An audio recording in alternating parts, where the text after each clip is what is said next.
Bonjour, bienvenue dans cette nouvelle vidéo, les astuces de Fred. Aujourd'hui, nous allons étudier les émotions, voir la façon dont elles impactent nos vies et des moyens de s'en libérer pour aller mieux.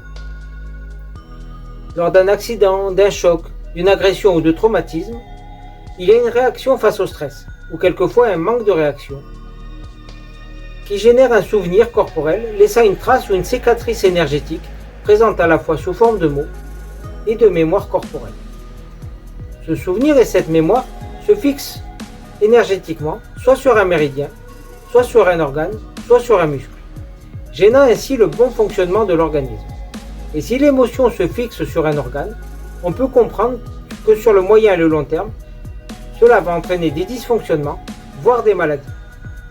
Ces émotions sont souvent des événements vécus dans notre propre vie, mais quelquefois elles sont aussi issues de nos vies antérieures ou de la vie de nos ancêtres ou de nos parents et transmises par l'épigénétique.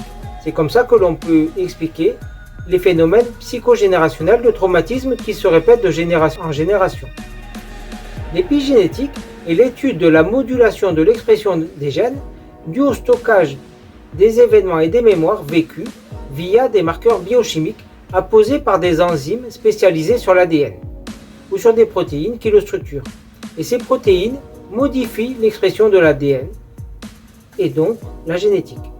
Et tout cela affecte nos comportements sans que nous nous en rendions compte, et c'est inconscient. La première conséquence des émotions est sur nos comportements personnels. Imaginons pour bien comprendre quelqu'un qui a peur de l'autorité. Cela peut venir de ses parents qui étaient trop sévères ou de l'école, peu importe. Lorsque cette personne se retrouvera dans une position soumise à une autorité hiérarchique ou un supérieur, ses peurs pourraient ressurgir et cette personne pourrait perdre ses moyens et par exemple manquer son permis de conduire parce qu'il a peur de l'instructeur. Cette personne pourrait louper son entretien d'embauche face à un patron. Et en fait, dans ce cas-là, ce ne sont pas les compétences de la personne qui sont en cause, ou le fait qu'il ne sache pas conduire, ou qu'il ne puisse pas répondre aux questions de la personne qui embauche, mais ce sont ces peurs qui génèrent un comportement inconscient et qui vont l'empêcher d'agir comme il le voudrait et d'être lui-même. Les exemples sont infinis. Ces émotions créent des programmes inconscients qui modulent ou modifient nos comportements à notre insu. La seconde action des émotions est dans notre relation aux autres. Et il est possible que cette personne qui a peur de l'autorité n'ose pas dire non à ses collègues, à son patron, à sa femme. Et cela générera de la frustration et de la tristesse chez lui et un comportement qui ne sera pas adapté à ce qu'il doit faire. Et il subira cela. Mais il pourra aussi, en contre-coup, quelquefois avoir des crises de colère soudaines ou des réactions irrationnelles pour gérer la tension. Et cela altère donc autant nos réactions que celles de notre entourage qui agit en miroir de ce que nous projetons. Les autres ne sont pas coupables, ils s'adaptent inconsciemment à ce que nous leur montrons de nous. Si nous sommes soumis, ils agissent en dominant. Et afin d'avoir des relations équilibrées avec notre entourage, il convient d'être libéré de ces parts inconscientes. Et si nous remarquons des schémas récurrents dans nos relations aux autres, ou des remarques répétées de la part des autres disant tu es comme ci, tu es comme cela, tu fais toujours ceci ou cela, alors que nous nous voyons différemment, c'est que quelque chose d'inconscient agit au travers de nous, que les autres voient alors que nous ne le voyons pas. Et dans ce cas-là, il convient de comprendre l'origine de ces mécanismes, de transmuter tout cela afin d'aller mieux. La troisième conséquence des émotions est l'utilisation de nos émotions et de nos programmes inconscients pour nous contrôler.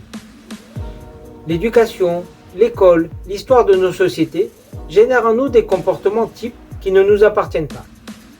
Et l'ingénierie sociale, qui a été étudiée par des personnes comme Edouard Bernays, le neveu de Freud, ou l'Institut Tavistock, est l'étude de ces comportements inconscients et des moyens de les utiliser à des fins publicitaires, commerciales ou de contrôle social. Et ces éléments appuient sur des parties inconscientes qui provoquent des pulsions d'achat ou des réactions à notre insu, nous rendent donc plus dociles ou conformes à la société. Et cela est inconscient et l'inverse de la liberté, car nos choix sont alors conditionnés par d'autres à notre insu. En libérant nos émotions, nous nous libérons de ces programmes inconscients et retrouvons notre intégrité. Mais de quelle manière libérer les émotions? L'idéal est d'aller voir un thérapeute comme moi qui travaille sur la libération émotionnelle. Pour ma part, j'utilise les outils issus de la kinésiologie. Et il est toujours important de prendre le bon objectif pour aller déterminer ce qu'il y a réellement à libérer. Mais je vais vous montrer des techniques simples qui vous permettent de libérer rapidement un stress ou une forte charge émotionnelle à la suite d'un choc ou d'un traumatisme. La première technique est le contact fronto-occipital. Il s'agit de mettre la main droite sur le front, la main gauche derrière, de fermer les yeux comme cela. Donc en ayant les mains comme ça et en respirant calmement, vous revivez l'événement traumatique et vous le transformez en événement positif.